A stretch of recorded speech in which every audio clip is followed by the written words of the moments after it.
Le swing de golf, c'est la coordination entre le mouvement du club et le mouvement du corps. On en parle souvent, les meilleurs joueurs du monde ont les hanches qui s'ouvrent, Justin Thomas, Dustin Johnson. Et on va voir que dans le cas de notre élève, dans la vidéo suivante, le mouvement de son corps, si on l'améliore, va vraiment débloquer son swing. Alors Alexis, tout d'abord, on va laisser défiler votre swing à vitesse normale et au ralenti. Et on va voir qu'on a un très bon swing de golf. C'est normal, vous êtes 7,6 d'handicap, donc c'est déjà un très bon niveau quand on est à un chiffre. Maintenant, vous vous plaignez de balles qui sont un tout petit peu cueillies et de décasser les poignets trop tôt. Et on va voir que c'est le mouvement du corps qui vous empêche de garder un bon retard à la descente. En effet, si on fait un arrêt sur image à l'impact, on va voir que vos hanches sont très face à la balle.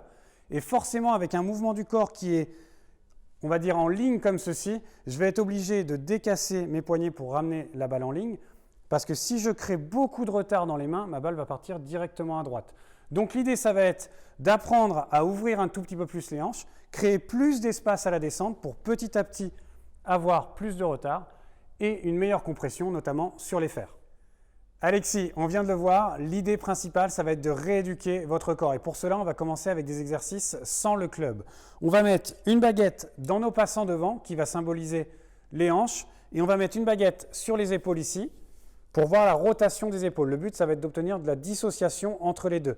Donc, on va garder la baguette du haut, la baguette des épaules en ligne, elle ne va pas bouger.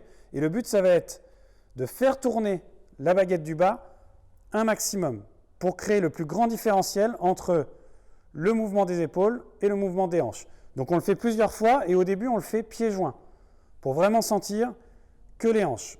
Et on sent que la hanche gauche ouvre, on essaye d'étirer.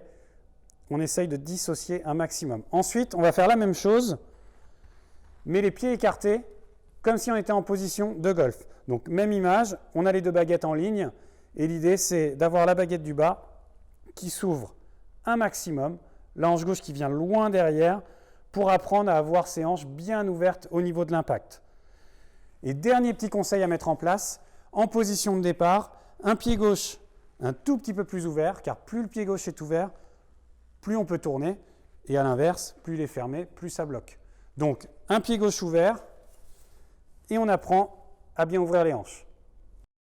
Alexis, en résumé, pour l'instant, notre mouvement du corps nous empêche d'avoir un bon mouvement du club avec du retard, ce qui nous donne de la compression de balle sur nos coups de fer. Donc, l'idée, c'est de rééduquer ce corps, apprendre à ouvrir les hanches, et plus vous répéterez ces exercices-là à la maison, le soir, ou alors juste avant de vous entraîner au practice, plus vous verrez que ce mouvement sera permanent dans votre swing et plus vous aurez la sensation d'ouvrir les hanches. Bon entraînement.